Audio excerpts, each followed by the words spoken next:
A high-ranking Equatorial Guinean official is facing a major scandal with 400 explicit tapes discovered during an investigation. Baltasar Engonga, a top Equatorial Guinean official and the Director General of the country's Anti-Graft National Agency for Financial Investigation, or ANF, is at the center of a major scandal involving explicit videos, some featuring prominent figures and spouses of officials, according to Real Equatorial Guinea. The videos, reportedly uncovered during a separate fraud investigation, have sparked outrage and disciplinary warnings from the nation's leadership.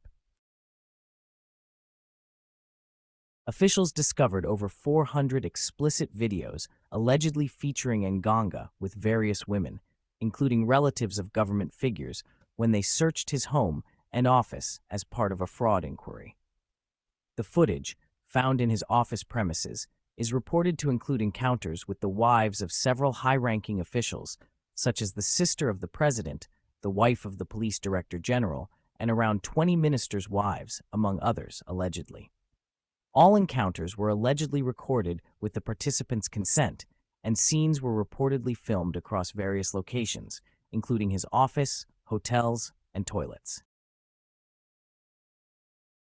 In response to the controversy, Vice President Teodoro Nkwema addressed the situation publicly via X, formerly known as Twitter, stating that sexual activities in administrative workplaces are strictly banned. He issued a stern warning, underscoring the repercussions for any such violations. Given the abuse that has been shown on social media in Equatorial Guinea in recent days, and remembering that ministries are solely and exclusively for carrying out administrative work in support of the country's development, sexual relations in offices are prohibited, he wrote. Control mechanisms are already in place, and anyone who violates this rule again will be subject to disciplinary proceedings for indecent conduct and will be dismissed from their job. Engonga, 54, whose role in ANF is to supervise financial investigations and lead efforts to curb corruption, now faces potential disciplinary action. He is the son of Baltasar Engonga Eju, the president of the Economic and Monetary Community of Central Africa, or CEMAC. Equatorial Guinea, a small country on the west coast of Central Africa, has been under the authoritarian rule of President Teodoro Obiang Mbasogo for over 4 decades, making him one of the world's longest-serving leaders. Obiang came to power in 1979 after overthrowing his uncle, Francisco Macias Ngema, in a violent coup. Macias had also ruled as a dictator, and his regime was marked by severe human rights abuses and repression. While Obiang initially promised reform, his rule has continued in a similarly authoritarian vein, marked by repression, corruption, and human rights abuses. Key features of Obiang's dictatorship include extended tenure.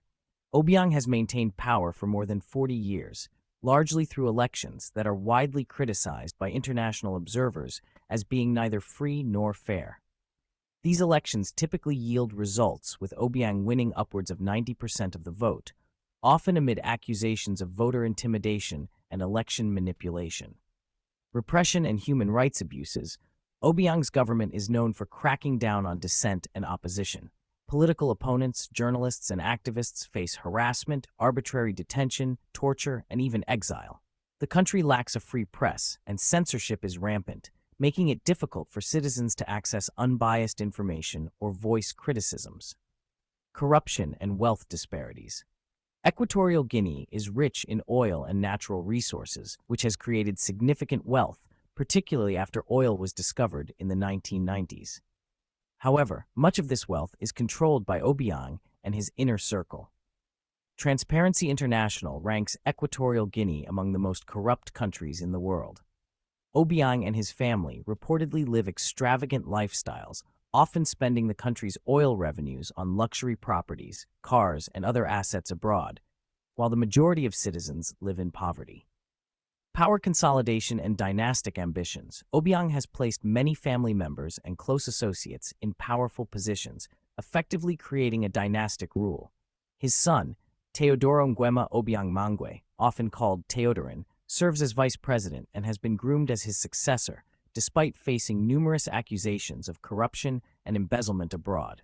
For example, authorities in several countries have seized Teodorin's assets, including luxury cars and mansions, claiming they were bought with embezzled state funds. International relations and strategic alliances. Although Obiang's regime is frequently criticized by human rights organizations, international condemnation has generally been limited, and he has maintained some alliances with foreign powers. This is partly due to Equatorial Guinea's strategic oil reserves, which make it valuable to energy-hungry nations. Some countries, particularly in the West, have hesitated to impose sanctions or severe diplomatic pressure due to oil interests. The impact of Obiang's rule on Equatorial Guinea.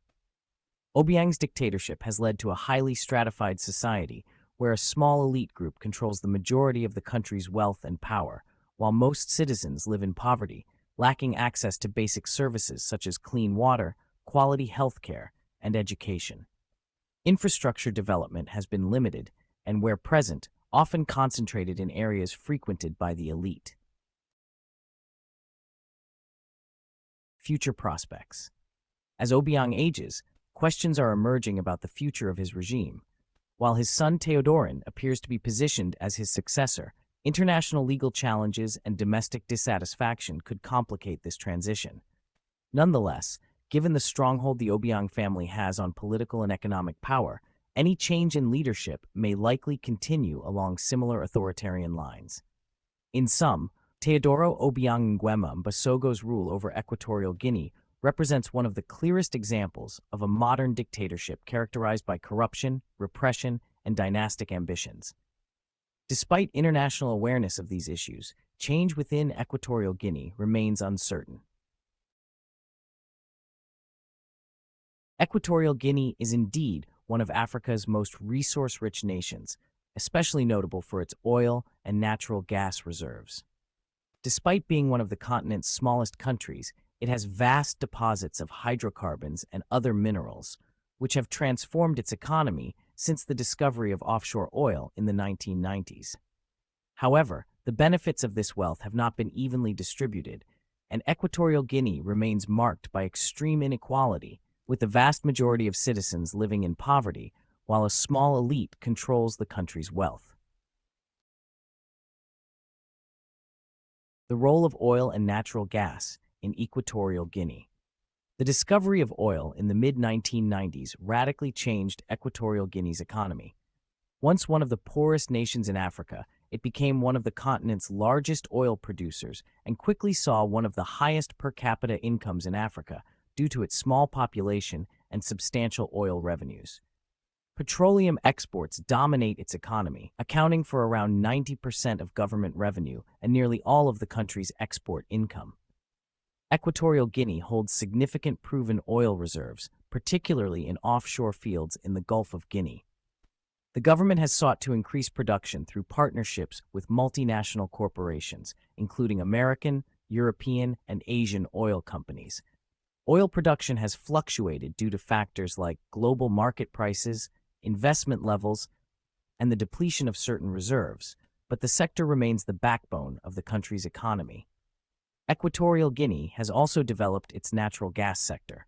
The country's first liquefied natural gas plant, located on Bioko Island, began operations in 2007 and exports to global markets, including the United States and Asia. The government is pushing to expand this sector further and has encouraged investment in infrastructure to process and export more natural gas. Besides oil and gas, Equatorial Guinea is rich in other natural resources, including timber and minerals such as gold and diamonds. However, the exploitation of these resources is limited compared to hydrocarbons, which dominate the country's economy and exports. Challenges and implications of resource wealth. Equatorial Guinea's resource wealth has not translated into broad-based development. A small ruling elite, led by President Teodoro Obiang and his family, controls the bulk of oil revenues. This wealth disparity has resulted in high levels of poverty for the general population, limited access to essential services like education and healthcare, and poor infrastructure in many areas. Despite its high GDP per capita, Equatorial Guinea has one of the lowest Human Development Index rankings in the world. The oil boom has also fostered significant corruption, with wealth largely centralized in the hands of the Obiang family and their associates. Much of Equatorial Guinea's oil revenue has been misappropriated and spent on luxury properties, vehicles, and other assets abroad, while state investments in public infrastructure, social programs, and poverty alleviation have lagged. Equatorial Guinea's dependence on oil has made its economy highly vulnerable to global oil price fluctuations. When prices drop, the country faces severe fiscal constraints, limiting its ability to fund government programs and exacerbating existing inequalities. The need for economic diversification is widely acknowledged, but progress has been slow. The oil and gas industries in Equatorial Guinea also have environmental implications, with concerns about pollution and deforestation linked to offshore drilling, gas flaring, and logging. The rural communities and ecosystems around oil sites face potential risks, though there is limited transparency around the environmental policies or regulatory frameworks in place to protect these areas. Efforts toward diversification and future prospects. The government has announced plans to diversify the economy beyond oil, focusing on sectors such as agriculture, fishing, and tourism. It has also tried to develop renewable energy initiatives and improve infrastructure. However, tangible results have been limited, as significant barriers such as corruption, lack of infrastructure, and political repression deter foreign investment outside the oil and gas sector. In summary, Equatorial Guinea's oil and resource wealth has shaped its economy, but the benefits have been concentrated among a small elite, leaving most of the population with limited improvement in living standards.